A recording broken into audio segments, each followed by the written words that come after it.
말씀 오늘 룻기 4장입니다. 1절부터 10절까지 말씀, 룻기 4장 1절부터 10절 말씀 같이 한 목소리로 읽습니다. 시작. 보아스가 성문으로 올라가서 거기 앉아 있더니 마침 보아스가 말하던 기업 물을 자가 지나가는지라. 보아스가 그에게 이르되 아무개여 이리로 와서 앉으라 하니 그가 와서 앉으매 보아스가 그 성읍 장로 10명을 청하여 이르되 당신들은 여기 앉으라 하니 그들이 앉으매 보아스가 그 기업 물을 자에게 이르되 모압 지방에서 돌아온 나오미가 우리 형제 엘리멜렉의 소유지를 팔려 함으로 내가 여기 앉은 이들과 내 백성의 장로들 앞에서 그것을 사라고 네게 말하여 알게 하려 하였노라. 만일 네가 물으려면 물으려니와 만일 네가 물으지 아니하려거든 내게 고하여 알게 하라. 네 다음은 나요. 나 외에는 물을 자가 없느니라 하니 그가 이르되 내가 물으리라 하는지라. 보아스가 이르되 네가 나오미의 손에서 그 밭을 사는 날에 곧 죽은 자의 아내 모압 여인 룻에게서 사서 그 죽은 자의 기업을 그의 이름으로 세워야 할지니라 하니 그 기업 물을 자가 이르되 나는 내 기업에 손해가 있을까 하여 나를 위하여 물으지 못하노니 내가 물을 것을 네가 물으라. 나는 물으지 못하겠노라 하는지라. 옛적 이스라엘 중에는 모든 것을 물으거나 교환하는 일을 확정하기 위하여 사람이 그의 신을 벗어 그의 이웃에게 주더니 이것이 이스라엘 중에 증명하는 전례가 된지라. 이에 그 기업 물을 자가 보아스에게 이르되 네가 너를 위하여 사라 하고 그의 신을 벗는지라.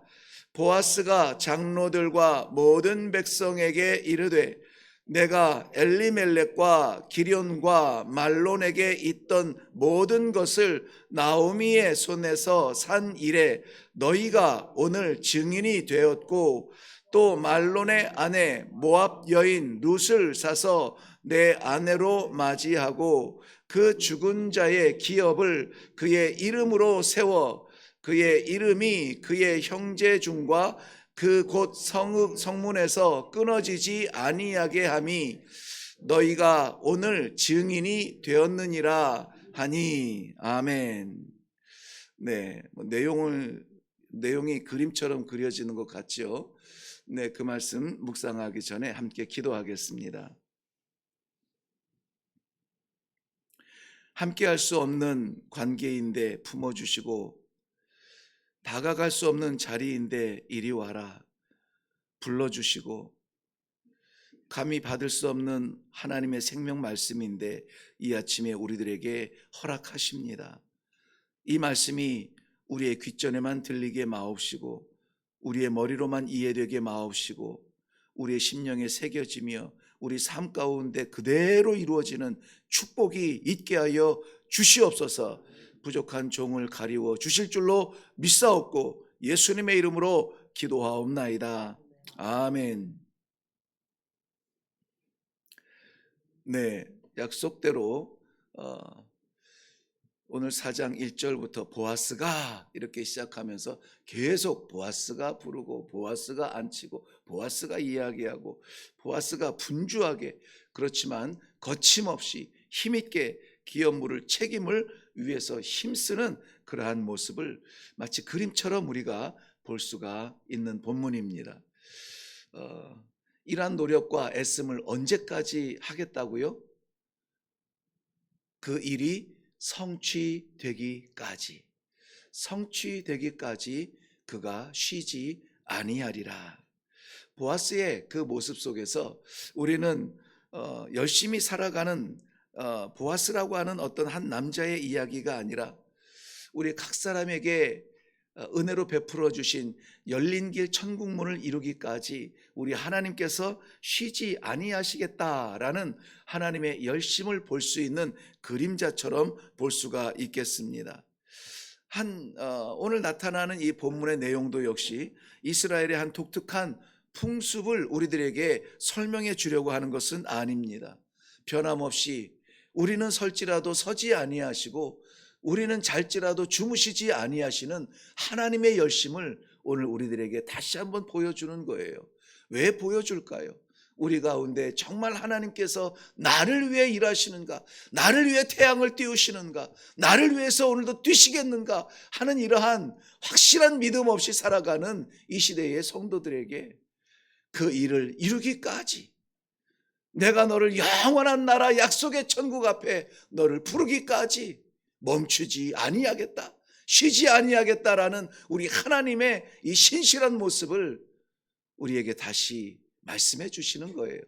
그러므로 이 아침에 다른 건 몰라도 하나님은 나를 사랑하시고 나를 붙드시고 감히 내가 아버지라 부를 수 있는 이 관계를 우리 하나님은 완전히 이루시기까지 나를 놓지 아니하신다는 그러한 믿음으로 확신을 가지고 감사와 찬송과 영광으로 기도하시면서 새로운 날을 맞이할 수 있기를 주님의 이름으로 축원합니다.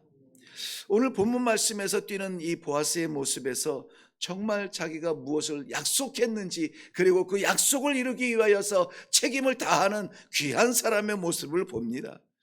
보아스는 마음의 결단을 한 것처럼 성문으로 올라갔다, 이렇게 말하고 있습니다. 성문은 그저 성문 위에 어떠한 지역이 아니라 굉장히 상징적이고 굉장히 현실적인 자리입니다. 지금처럼 할 것 많고 볼 것 많고 그런 때에야 다른 사람이 올라가든 말든 신경 쓸 거 없지만은, 그런데 그 당시를 한번 생각해 보세요. 아무것도 특별하게 재미난 것도 없고 볼 것도 없는 그런 무료한 날들 가운데에서 이 성문을 바라보는 것은 이 이스라엘 백성들에게는 독특한 의미가 있습니다. 왜냐하면 그곳은 풀 수 없는 문제가 해결되는 장소고 이룰 수 없는 일들이 해결되는 장소거든요.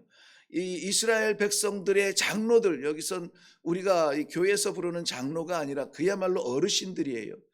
그 부족의, 그 마을의, 그 성읍의 어르신들이 늘 올라가 앉아 계시면서 어디에서 소란이 나면은 야, 저거 왜 저러냐, 와서 얘기 좀 해보라고 해라. 그래서 와서 이야기하면은 그건 그렇게 하면은 안 돼요, 하나님께서 우리에게 주신 법은 이래요 하고 결정이 되어지는, 우리가 흔히 생각하는 재판의 자리고 심판의 자리예요.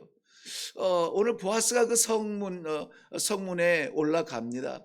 그런데 마침 그때에 아무개라, 이름도 기록되지 않죠. 아무개라 이렇게 명명되는 기업 물을 자가 지나가는 것을 봅니다. 그래서 이 보아스가 그분을 부릅니다. 아무개여 이리로 올라오시오. 그러니 저가 이 보아스가 부를 때에 올라갑니다. 이 본문 말씀을 보면은 보아스가 꽤 나이도 있고 사회적 위치도 있고 하는 것 같아요. 그리고 보아스가 장로 10명을 청해서 함께 앉게 합니다. 증인으로 앉게 하는 것이죠. 그리고 나서 그 자리에서 이제 오늘의 재판이 이루어집니다. 바로 고엘 제도라고 하는 것입니다. 이스라엘 백성들의 땅의 개념은 자신의 소유일 수가 없습니다. 왜냐하면 자기들이 무엇을 해서 차지하거나 한 땅이 아니라 하나님이 약속으로 주신 땅이거든요. 그래서 하나님께서 맡기신 기업이에요. 그래서 그 땅을 팔고 사고 그 땅을 인하여서 어떤 이익을 얻고 하는 이러한 요즘 시대하고 시대적인 문화는 좀 다를 수가 있겠지만은 그런 땅을 팔고 사는 일이 굉장히 두려운 문제예요. 그럼에도 불구하고 농사가 잘 안 된다든지 해서 빚을 지게 되고, 내가 꼭 갖겠습니다, 저 땅에서 곡식이 자라려면 가장 먼저 갖다가 드리겠습니다, 팔아서 갖겠습니다, 이 땅을 근거로 해서 돈을 빌린다든지 이런 혜택을 받을 수가 있는데, 이것이 잘 생각대로 되지 않아서, 예를 들면은 베들레헴에 흉년이 나와서 누구도 그 곡식을 거둘 수 없는 상태가 됐는데 차마 기다렸다가 하나님께서 주신 기회에 늦지만은 다시 곡식을 키울 수 있다면 모를까, 10년이 넘도록 떠나 있던 그 땅에서 뭐가 자랄 수가 없는 것이죠. 그런데 거기에서 예를 들면은 그러한 이유로 말미암아 그 땅을 팔아야만, 넘겨 주어야만 할 때에, 빼앗기는 거겠죠. 넘겨 주어야만 할 때에 이 땅의 기업이 아무개 내 소유가 아니라 하나님께서 내게 맡기신 것이라면은 하나님의 그 명령과 하나님께서 제도화시켜 놓은 것을 내가 깨트리는 것이 돼요. 어떻게 합니까? 사람이 돈이 없을 수 있고 사람이 병들 수 있지만 사람이 하나님의 약속을 깨트리고 하나님의 기업을 포기한다는 것은 이스라엘 백성들에게는 이것은 놀라운 일이에요. 있을 수 없는 일입니다. 그러니 안타까워서 가장 가까운 친족이 그것을 대신 사주는 거예요. 대신 사주는 거예요. 그것이 고엘 제도인데 오늘 불러서 그 얘기를 합니다. 고엘이라는 말이 리디머라는 뜻이에요. 대속자라고 우리가 흔히 이해하고 있죠. 대신 속량했다. 그래서 이 사람의 빚을 내가 대신 갚을게요 하고 내놓는 거예요. 그게 이제 고엘이라는 말이거든요. 기업 물을 자에게 이러저러한 상황을 이야기합니다. 모압 지방에 갔던 나오미가, 이 보아스가 굉장히 지혜로운 사람 같아요. 여기서 이제 그 나오미를 설명할 때도 모압 지방에 갔던 나오미가 돌아와서 우리의 형제 엘리멜렉의 땅을 팔려고 하는데, 그 다른 사람, 우리 혈통밖에 누구 다른 사람들이 사기 전에 우리 가장 그 고엘 제도에 의해서 가장 가까운 누군가가 이것을 물려받아야 되는데 당신이 1순위요, 이렇게 지금 얘기하는 겁니다. 그런데 모압 땅에 갔던 나오미가 돌아와서는 지금 삶의 근거가 없으니 저 땅을 팔아야 하는데 기업 물을 자가 당신입니다. 당신이 아니면은 한다, 당신이 받겠다 하면은 받지만은 안 하면은 그 다음은 접니다. 그래서 힌트를 이렇게 살짝 줘요. 그런데 덜컥 그 사람이 그러면 내가 받아야지 하고 내가 물으겠다고 이렇게 이야기합니다. 이 보아스는 가슴이 철렁하죠. 그래서 부연 설명을 합니다. 알겠습니다. 그런데 당신이 그 기업을 물은다면은 모압 여인 루색에서 사야 하고, 왜냐하면은 남편 뭐 다 죽었기 때문에 여인들이 있는데 모압 여인 루색에서 사야 되고 죽은 자의 이름으로 그 땅이 유지되어야 한다는 것은 아시죠? 그러니까는 내가 이것을 대신 돈을 내어서 내가 물러준다 할지라도 내 땅이 될 수 없고, 그 내 조카가 됐든 뭐 누가 됐든 그 엘리멜렉의 아들의 이름으로 된다는 것이죠. 장자가 그것을 물려받게 되니까 그 이름으로 되면은 그럼 나는 뭐 얻을 게 없는 거잖아요. 거기서 난다고 해서 저 여인들 먹고 살아야 되는데, 그러면은 곰곰이 생각해 보니까 아니 그러면 내 기업에도 손해가 나고 뭐 딱히 이익이 없네. 나는 물지 않을래요. 그러면서 신발을 벗어서 보아스에게 던져줍니다. 신발을 벗어서 던져준다는 말은 당시의 약속의 개념이에요. 예를 들면 아브라함에게 하나님께서 하늘의 별과 같이 너의 자손을 허락하겠다. 어떻게 합니까? 내가 지금 나이가 이 모양인데 어떻게 알 수 있습니까? 할 때 하나님께서 이 비둘기와 이 짐승을 반을 갈라서 그것을 이제 두게 하죠. 그리고 이 밤이 맞도록 기다리고 있다가 보니 횃불이 그 갈라진 짐승 사이로 지나가는 것을 보여줍니다. 그것은 빚진 자가 빚 갚기 위하여서 이 죽은 짐승 사이로 펄쩍 뛰어넘는 그 당시에 헤타이트 그 당시에 그 지역에 있는 그 부족들의 풍습인데요. 내가 빚을 꼭 갚겠습니다 하고 목숨 걸고 그것을 약속할 때에 짐승을 쪼개어서 그 안에 놓고 거기에 폴짝 뛰어넘으면은 내가 못 갚으면은 이 짐승처럼 돼도 상관이 없겠습니다. 목숨 걸고 하는 약속이에요. 누가 목숨 걸고 약속했습니까? 하나님께서, 아브라함이 한 약속이 아니라 하나님께서 등불이 되어서 그 사이를 지나가시는 거예요. 반드시 이루어지겠다. 민족을 이루겠다. 땅을 주겠다. 이 땅의 모든 민족의 복이 되게 하겠다. 그것을 하나님께서 이루게 하시겠다고 약속을 하시고 그리스도를 보내어 주시는 것이죠.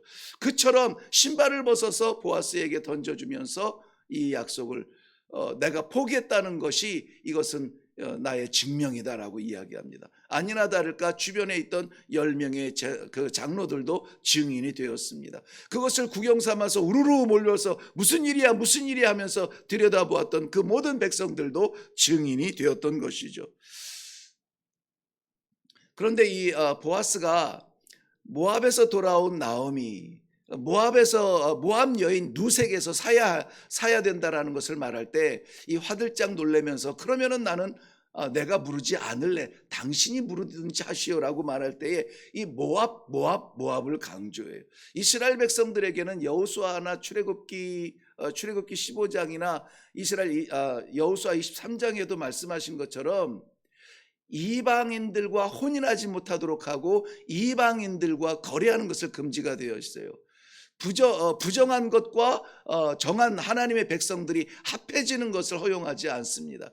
그런데 모압 땅을 다녀왔는데 그래도 나옴이 아니냐, 거기까지는 괜찮아요. 그런데 네가 그것을 물을 것이면은 모압 여인 루색에서 사야 된다라고 할 때에는 긴장되는 부분이죠.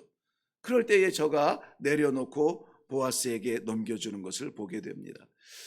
이 모든 것이 우리는 하나님의 섭리라고 보는데요, 사람의 마음의 변함도 하나님의 섭리예요. 기업 물을 자가 자기가 물으겠다고 하다가 포기된 것도 하나님의 섭리이고, 그 기회를 잃었다가 다시 한번 기회를 얻는 것도 하나님의 섭리이고, 이 모든 우리들 일상 가운데 일어나는 겉으로 보이는 우리들의 삶이나 보이지 아니하는 우리들의 생각이나 하나님의 섭리 가운데 거하는 것이 그의 백성, 하나님의 백성, 성도의 삶이라고 하는 것을 오늘 우리는 본문 가운데 볼 수 있습니다. 바로 이방 여인과의 거래에서 취소하고 내 기업에 손해볼 수 없다 하여 나는 무르지 않겠다고 이 말을 하고 자기 신발을 벗어주고 보아스에게 주게 됩니다. 보아스는 이토록 그 땅을 무르기 위하여서 이 모양 저 모양으로 애쓰는 것을 봅니다.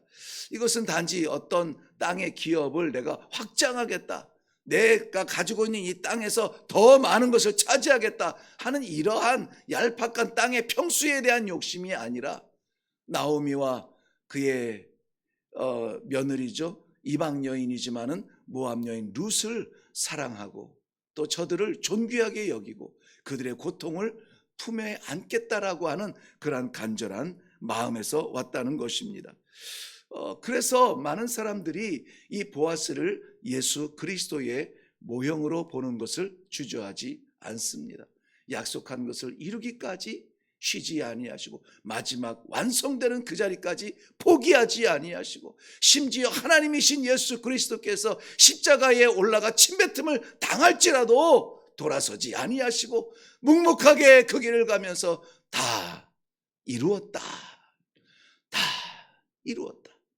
우리 예수님께서는 하나님이신데 미련하고 못난 고집불통인 나를 구하기 위하여서 다 이루기까지 포기하지 아니하시고 십자가에서 그 생명을 내려놓으시는데, 우리는 하나님과의 약속 가운데 다 이루기까지 포기하지 아니하고 마지막까지 사람들이 뭐라고 하든지 간에, 내가 좀 피곤하든지 간에, 내가 좀 손해보든지 간에, 내 기업에서 빠져나가든지 간에 포기하지 아니하고 마지막 순간까지 충성하는 모습을 보인 적이 있는가?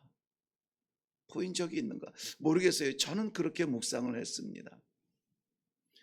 보아스를 통하여서 우리 주님의 모습과 하나님의 사랑을 보면서 끝까지 나를 지키시리라는 약속을 받지만, 그 모습에 아멘 할렐루야 하지만, 그런데 다시 한번 거울처럼 투영해 보니 그럼 나는 어땠는가 하는 거예요. 내가 자격이 있고 내가 될 만해서 주의를 하는 것도 아니요, 하나님의 은혜와 섭리 가운데 이 밤도 이 말씀을 묵상하고 졸립지만은 꼬집어가면서 뺨을 때려가면서 버티며 이 말씀을 묵상하는 것, 이 놀라운 특권이 어디에서 왔느냐? 신학교에서 공부했기 때문에 그럴 수 있느냐? 교회 질서에 따라서 안수를 받았기 때문에 그럴 수 있느냐? 아니라 물론 그러한 것들이 과정이 되고 조건이 될 수 있지만은, 그러나 근본적인 자격을 우리 하나님께서 불쌍히 여기시고 긍휼히 여겨 주시어서 내게 주신 이 은혜를 빼앗길 수 없다. 눈을 부릅뜨고 마음을 열고 묵상할 수 있는 감격이 있었습니다. 사랑하는 성도 여러분, 보아스에게만 요청하지 말고 하나님에게만, 쉬지 아니하시는 하나님의 은혜에 감사한다고 말씀하지 마시고 나도 100분의 1이라도 이루기까지, 하나님 앞에 서원한 것 이루기까지, 하나님 앞에 약속한 것 이루기까지, 우리가 집사 될 때, 장로 될 때, 권사 될 때, 목사 될 때 하나님 앞에 서원한 그것을 이루기까지 포기하지 아니하고 헌신하는 그 사랑의 모습을 보여야 하지 않을까. 귀한 사명의 마음을 가지고 오늘 이 아침에 함께 기도하려고 합니다. 룻기 4장 오늘 시작하는 본문 말씀은 룻과 보아스의 아름다운 결혼의 결말을 이야기하지만은, 그러나 거기에서 한 커플의 탄생에서 멈추지 아니하고 궁극적으로는 그들을 통하여서 예수 그리스도의 족보가 생겨진다는 것을 볼 때에, 오늘 우리가 하나님 앞에 헌신하고 서원한 것을 이루려고 몸부림치는 모습을 통해서 하나님의 놀라운 약속의 세계가 다시 한번 열릴 수 있으리라고 하는 약속을 저는 받습니다. 우리 사랑하는 성도 여러분도 오늘 받는 것으로 만족하지 아니하며, 받아서 감사하지 아니하며, 베풀어서 만족하고 베풀어서 감사할 수 있는 그러한 복된 하루가 되시기를 주님의 이름으로 축원합니다. 기도하겠습니다.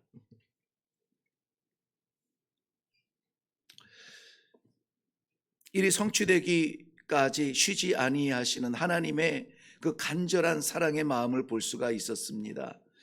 정말 분주하게 이 모양 저 모양 달려가는 이 보아스를 보면서 저희들의 신앙의 모습을 다시 한번 볼 수가 있습니다. 아버지 하나님, 사랑하는 주의 백성들, 변함없이 우리 하나님께서 저들을 붙잡으시고 저들을 사랑하시고 포기하지 아니하시고 마지막 순간까지 뛰시며 일하시는 여호와 하나님 아버지, 은혜를 감사합니다.